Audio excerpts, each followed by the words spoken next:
So we're going to start by having a look at the history of After Effects. What is After Effects? What does it do and where does it come from? Well, After Effects is a motion graphics and compositing app or application that's primarily used for creating motion graphics and visual effects. And it allows users to animate, alter and composite media and add effects, both in 2D and 3D environments. And it uses various built-in tools to do that, but you can also extend it by using third-party plugins.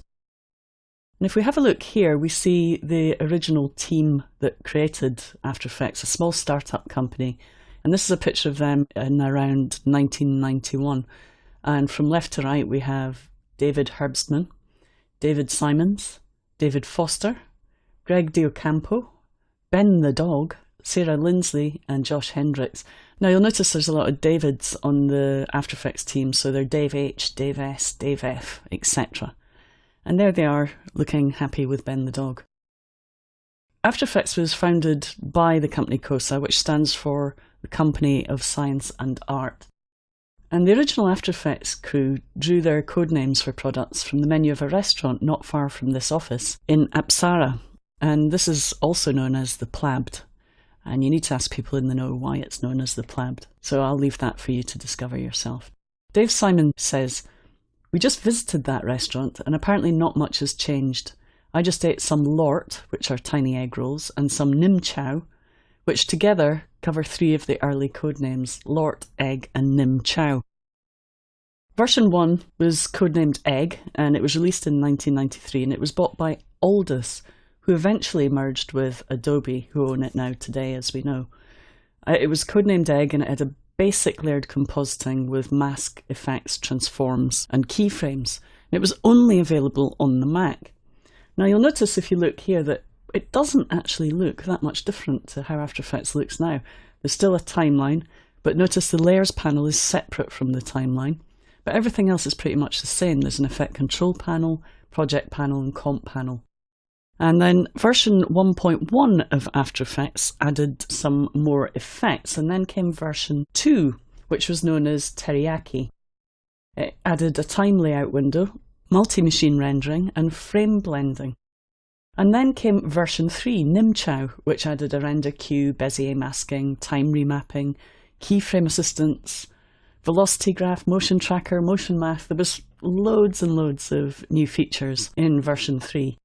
And then came version 3.1, and this is where I started in After Effects.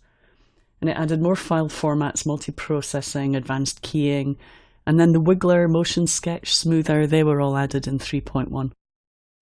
And this is one of the first movies I ever made in After Effects. Now, it's actually a little animation of one of the Bee Gees dancing on someone's mouth. Don't ask me why. So a client asked me for it for the website, and I designed it. It's just a little Photoshop file with, I think, the reshape effect, or I think it might have just been the bulge effect, but I used various different copies of the bulge effect to get different movements happening. It was very, very basic animation. And then came After Effects 4, and After Effects 4 added some great new features. It was codenamed Ebir, and it added tabbed windows, movable timeline layout columns, multiple masks per layer. Before that, we only had 1 mask per layer. Lots of warping and particle effects, audio effects, transform effects, and adjustment layers. There were also some other improvements. We had RAM previews, and also effects could now extend outside the layer edge, which was really nice. And then 4.1 arrived, and that was known as Batnip. And it had flowchart view and watched folders and 3D channel effects and all sorts of other good stuff. And then came version 5, and this is where I really started to fall in love with After Effects. Melmit, probably my favourite After Effects, had 3D layers, 3D lights, parenting, vector paints, expressions, all the atomic power plugins like Wave World, Shatter and Vegas, had 16-bit color channel support, Illustrator transparency support, all sorts of effects were added. So it was a really big release, and partly the reason it was my favourite was because I wrote a book about it as well. I wrote my first book, Creative After Effects 5, about version 5.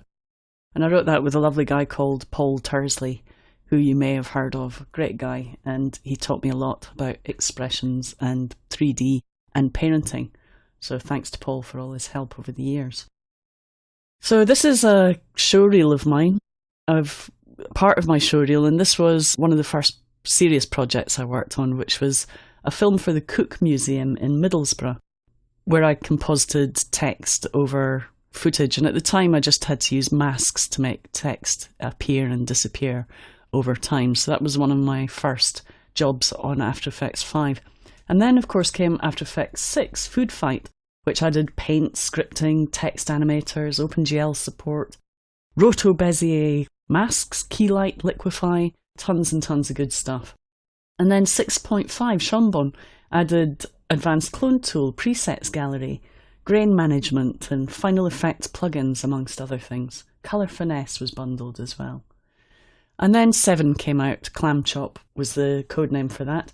And it had a new unified window and added effects like Time Warp, added the graph editor, which opened up a completely new way of working, and had OpenGL2 support and 32 bits per channel HDR colour, 32-bit audio, bridge support, dynamic link with Premiere Pro. So a lot of great things added with version 7. And of course that's when I wrote the next version of my book, Creative After Effects 7, which I really should get round to updating. But for now, you have learned by video. This is a bit of a showreel of some of the work that I've done with After Effects over the years. Mainly older stuff. I've put in here things like animated lens flares and little animated characters that I used to do back in the day.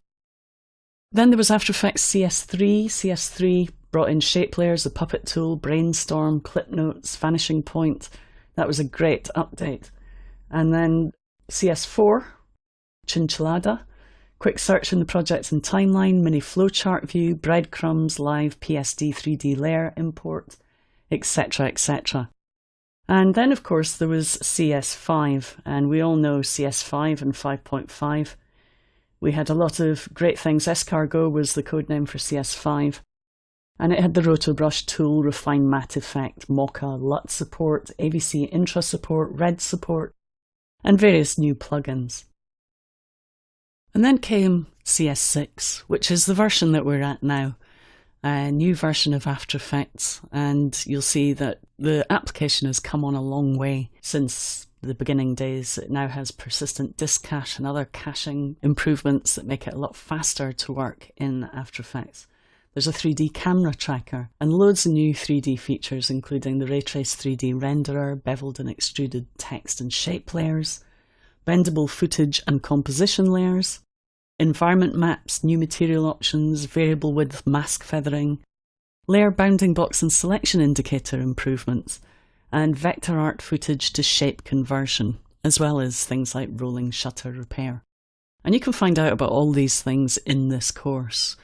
So I hope you've enjoyed that little quick tour of After Effects and my upbringing with After Effects. I really do love this application.